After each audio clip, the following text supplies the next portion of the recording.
All right, so I'm back and want to talk about Tulsi Gabbard again, of course, because I've renamed the channel and I've gone full steam ahead with my support for Tulsi Gabbard for president. Um, the reason I've decided to do this, I was listening to this guy, Patrick Madrid, on this Catholic radio show. Now, I'm not Catholic, but I found the conversation to be very interesting. A gentleman called in and he said something to the effect, "Hey, why do I have to pick a side? Why now is everything so political?" And Patrick Madrid said, "You know what? You're on the highest ground because the highest ground with the swamp around you is always in the middle, up above everybody else." And I loved that particular analogy. Now, some will say, well, you're over here with Tulsi Gabbard. She's a far left wing progressive and so forth. Okay. She's also pro military. She's also watching these war hawks, these neocons who are bankrupting the country. So I find that refreshing because that's the ultimate in fiscal responsibility. We can argue about the spoils of this later, and they're not spoils, they're tax dollars that belong to us.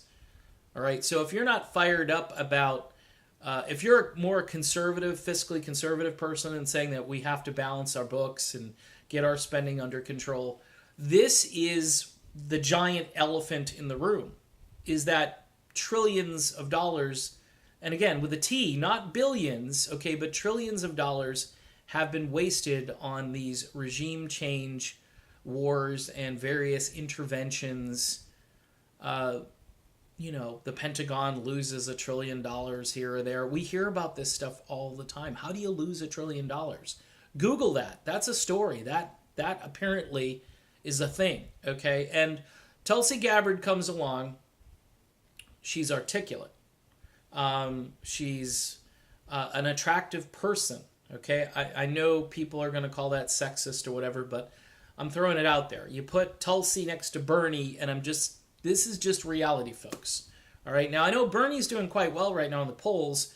I'm kind of happy he's beating establishment candidates. I will say this, it's better that he is in the lead over a Kamala Harris or a Cory Booker or any of these other people that have declared because, quite honestly, he's closer to Tulsi in a lot of ways, but I find her to be more appealing to people like me who may have gotten a little bit frustrated with Donald Trump's foreign policy because it was a cornerstone. This was a cornerstone of his campaign. Yes, build the wall and all that stuff is very big, but the cornerstone of his campaign was, hey, we're not going to fight all of these wars that we've been fighting. And he loved to quote himself back when we went to war in Iraq, and he apparently went out there and said, this is stupid, we shouldn't be doing this. That's when everybody thought, well, maybe Trump's a Democrat, maybe he's a progressive, we don't know. He's kind of playing both sides. I think it was just wisdom. It was like, no, we shouldn't be doing this. There isn't a threat from this country, and he was right. But fast forward to now, and the stuff that's happening in Venezuela right now should make your head spin around, okay? Because we are down there orchestrating things, and they're failing, by the way. People, they orchestrated this coup, it didn't work. I guess this guy, Guaido is his name, came back to the country, and they were supposed to have some kind of a fight between him and Maduro, and that didn't happen. I mean, it was all designed to create chaos so the U.S. would have to go in and settle things down.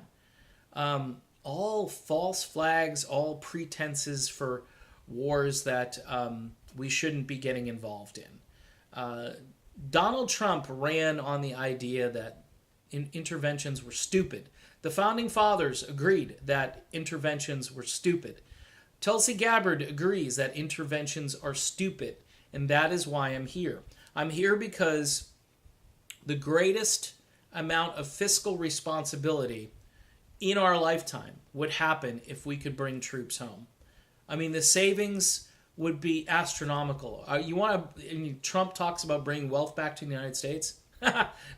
Imagine bringing trillions of dollars back into the United States, and we don't have to spend anymore. It's like not having this huge elephant on our back as we try to navigate and grow an economy. Imagine that. Wouldn't that be awesome? And yes, I know some industries would take a hit. All the things that would be invested into the military-industrial complex, all of those industries would take a hit. Oh boy, how about retooling? How about, new industries popping up where it's not so military-focused and dependent?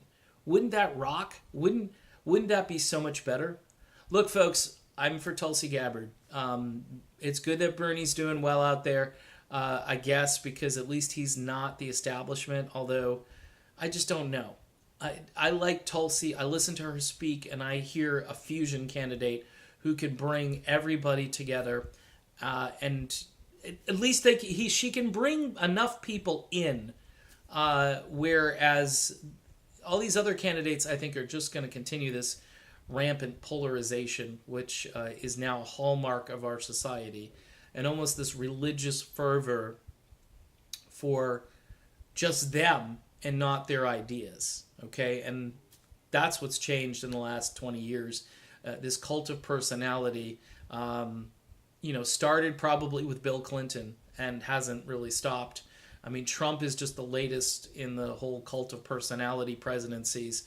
And he used that as much as he possibly could. And now we need to get back to serious governing, and I think this woman could be the person who could do it. Okay, done. See you soon.